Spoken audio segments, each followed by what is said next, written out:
In data transmissions can be classified as parallel or series, but whatever be the data transmissions, either parallel or series, there are two types of data transmissions, synchronous and asynchronous data transmission. As the name indicates, synchronous data transmissions are transmissions occurring at the same time. So the source and the destination are having synchronized, or it operates at the say by a clock, that is the source and the receiver has a clock which is operating at the same rate, or we can say that the clock is used as a reference point for data transmission. uh, the important point to note in this synchronized data transfer is the it occurs at a regular interval of time. So it is operating at a regular interval of time, and we can call it as synchronous data transfer.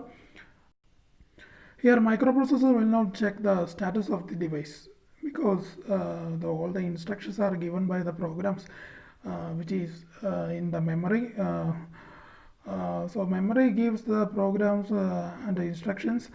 Microprocessor only tries or asks only or receives the information that the device is ready or not. It or it tells the device to get ready. The most in parallel type of data transfers are synchronous data transfer.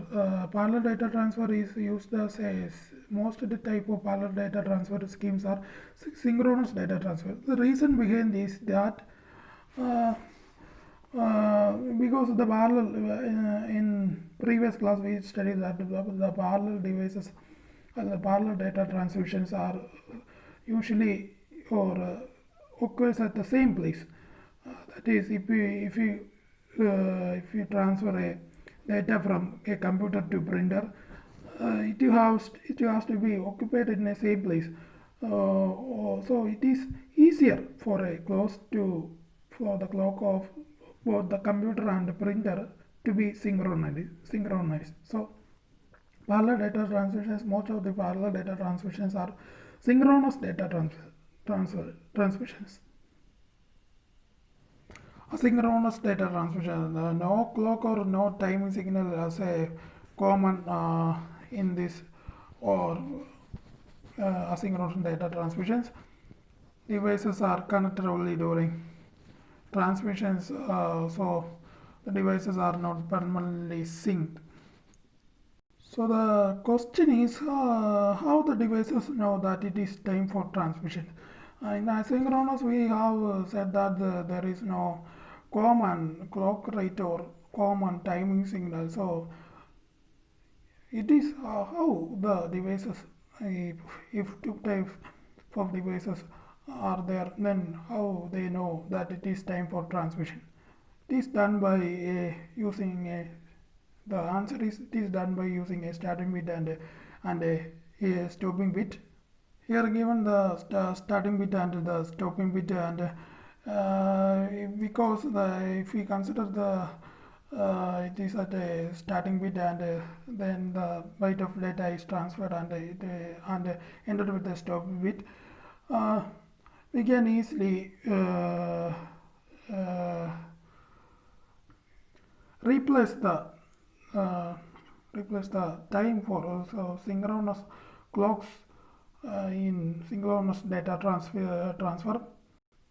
There is gaps needed for the one data transfer and the other in asynchronous data transfer. The starting bit temporarily synchronize or allows to synchronize the receiving device clock to the sender, and the final bit is interpreted as the end of the transmission. So it is easier by taking the starting bit and final bit for in asynchronous data transmission when there is no common clock existing.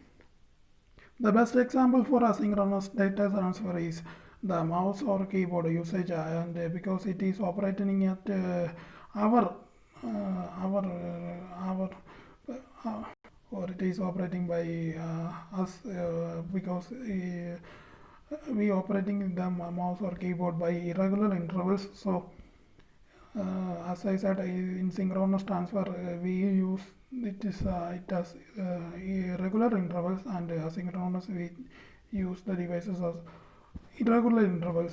So mouse and keyboards are best examples for asynchronous data transfer.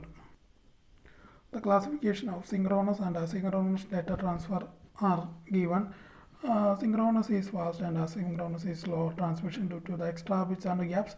Needs common clock signal on or same way of sharing it, and cheap, but synchronous is cheap and easy to implement. No clock sharing. If it is clock sharing, we have to use we have to spend more money for that type of devices. You can see that it is cheaper to accommodate keyboards and mouses as extra devices in computers, but like printer, it is printer and other type of devices, we have to need more or implement more money for that. Uh, and in synchronous data transfer, we have to wait a little bit for the synchronization process. But in asynchronous, transmission starts when the device is ready. So it is all about the asynchronous and synchronous data transfer. Thank you.